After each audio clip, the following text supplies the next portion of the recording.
So Monique, I want to start with you just got back from a 2 week safari, which many people have on their bucket list. It's on mine, but hearing you talk about it for just a moment was like, oh, maybe I should move it up on the bucket list. So Yeah. what would you say about that? What was the experience like? It was a life-changing experience. It honestly was. I mean, yes, being 10 feet from elephants and zebras and rhinoceros and hippos was an incredible experience to see what Mother Nature has created. It was the most amazing experience to be next to those animals. But I'll tell you, the thing that stands out for me is the people. The people in Africa. They are the happiest people I've ever met. And they have very little, they want very little. They don't care about TikTok or Instagram. They love each other, they're brothers and sisters, and Oh, yeah. they are some of the happiest, joyous, lovingest people I think I've ever met in my life. And Wow. I think we should all aspire to be like that. Let's stay there for a moment because really, one of my pet peeves is just how social media is such a blessing and a curse. And I think more and more a curse in that almost every message is you're not good enough. Yeah, You need to buy this, or you need to look this way, or you need to do this, or it's never good enough. it's And never good enough. very little of it is fun stuff. I love the ones that are the happier stories or the Yep. quick little takes, or of course, and I love dogs. So you give me a good dog one. But Absolutely. yeah, yeah. But but that whole concept of how can people get there? We're so busy with work. How do you get there where you can be happy? And I want to talk about how you disconnect from work in a moment, but Sure. how can you get where you have that happiness amidst all this messaging Sure. that says we're not good enough? Sure. For me, speaking from my experience, we have to remember that this is real life. This is not real life. What happens in there, we want to show people that we're real. We want to show people what we're doing. We want to tell people what's happening. But what really matters is what's really going on in the really real world. That is not the really real world. Yeah. So coming back to the fact that we need to be the best people that we can be here on with our feet on the ground. We don't have to be the best people that we can be on a device. This Yeah, is what, and the other part of it that I'm curious on your take is it's not only the social media stuff, which we just took a jab at, but it's also all the stuff, the activities. I mean, some people just get so busy and they never stop to think, hey, if the old Mack truck theory, Mack truck hits me tomorrow, is this really how I wanted to spend this week, this month, the last 5 years? yes. And You know, relationships, right? again, this is real life. When I worked with Simon for a million years, uh, It just we, felt that way. yeah, it just felt that way. We really believed that working equaled freedom. In fact, when we had our spreadsheets for how much money we were making, it was called the freedom spreadsheet because that's what working does. It allows you to have the freedom to go on vacation, to buy the thing, to do the thing. But what's really important is to go on the vacation, to buy the work part isn't the thing that's going to change our worlds. I mean, it could, depending on the industry that you're working for. But what are you doing with that? How are you expressing that in the really real world to everyone else? So, and I think taking time off is one of the most important things that you can do. Getting back to what do I like to do? Who do I want to communicate with? What is happening in the sky and looking up at the stars? As you mentioned, I was just on a 2 week safari. I didn't open my email once. I didn't look at social media once. And it was amazing to just get back into feeling who I was and being who I was and not having to separate myself into work life Monique and real Monique. I was just Monique, which is great. Yeah. Yeah. And it strikes me that too many of us, whether we're an employee or a head person leader, or like you and I, where we're consulting, we we don't discipline ourselves to just kind of let our clients know, hey, unless the building's burning down, I don't want to hear from you for 2 weeks. It's nothing personal. And Yeah. in your case, you had a great excuse. It's like, hey, I'm in Africa, it's like, you can't even reach me if you want to. So Right. call this person instead.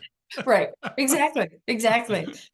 I mean, yes, work is important, but I've always said, unless you actually are a brain surgeon or a heart surgeon, most things can wait. It's not all life or death, and we have to understand that not everything is life or death. And we've become in this habit of sitting in meetings when you're at work and you've got your device and you're looking at your email and you're on Slack and you're in the meeting and you're doing the thing. It's like the email can wait 20 minutes until you're done.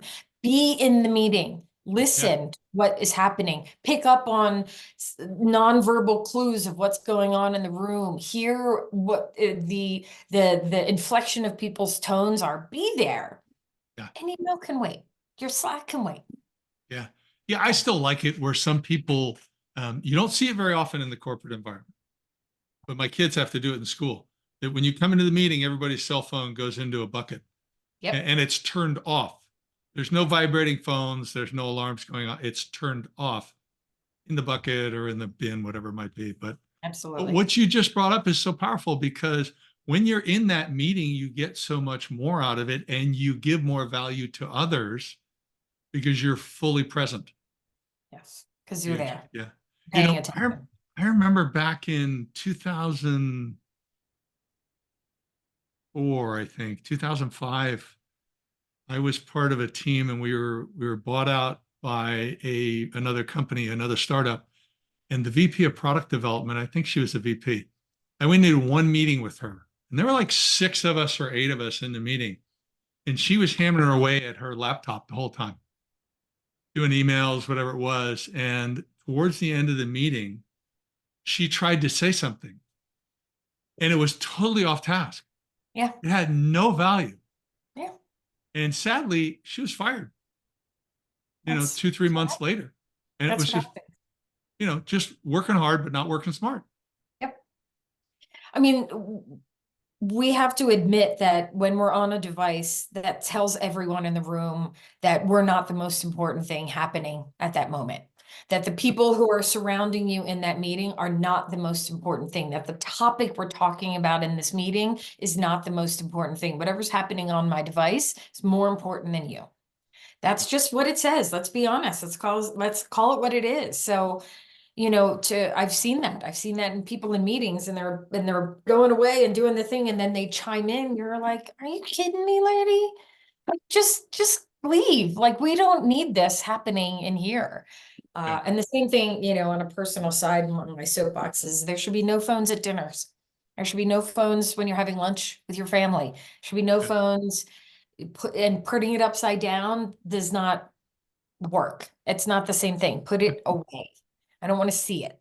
You and my wife will get along really well. Yeah. Yeah. Yeah. She's like that. David, you cannot have your phone. So yeah. So I've learned. So that's great. So, but I want to go back just to close out this particular segment on the power of you disconnecting for 2 weeks. And not only what it was like there, but what it was like when you came back. Mhm. Talk to me about those. I I had better eyes. I had a fresh perspective on what I really needed to be doing. A lot of times when we're in the work and we're have our head down for so long, we're just banging out what needs to be banged out, and we're not really paying attention to the larger issues happening or the larger direction that we're trying to go into. I had a lot of time to think about who I wanted to be and what direction I wanted to go into. And it refocused me. It refocused me to work on the things that are really going to make a difference for me, for my company, for the people that I serve. It got me in that direction. And having rest, like resting and self-care, it's not hokey. It's real. Our bodies need rest. Our brains need time to process information. We need sleep. We need to eat. This is not, we're not machines yet. You know, we're actual real humans still. So, you know, having that disconnect allowed my human self to rebuild and to recuperate and to sleep and to look at the stars and wake up with the sunrise. And, you know, you can't help but feel like a better person. So, well, I want to close that segment with this, that with that thought as a challenge to our audience. It's like, you've heard what this did for Monique.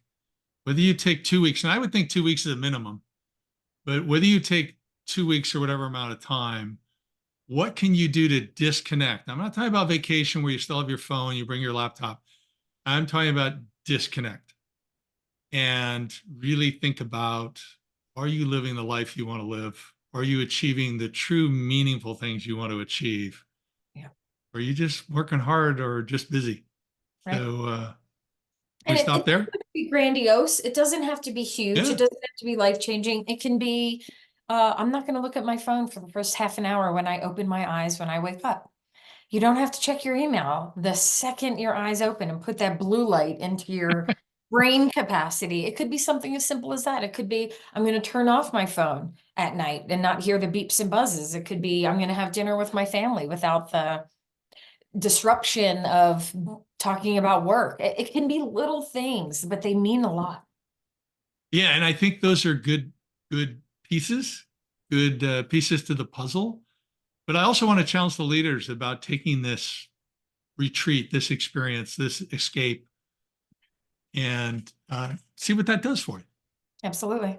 Why Try it. not? Why Why not? not? Yeah, do it while you're healthy. Yeah. You know? Don't regret it. Yeah, yeah, sounds good. Okay. Well, thanks.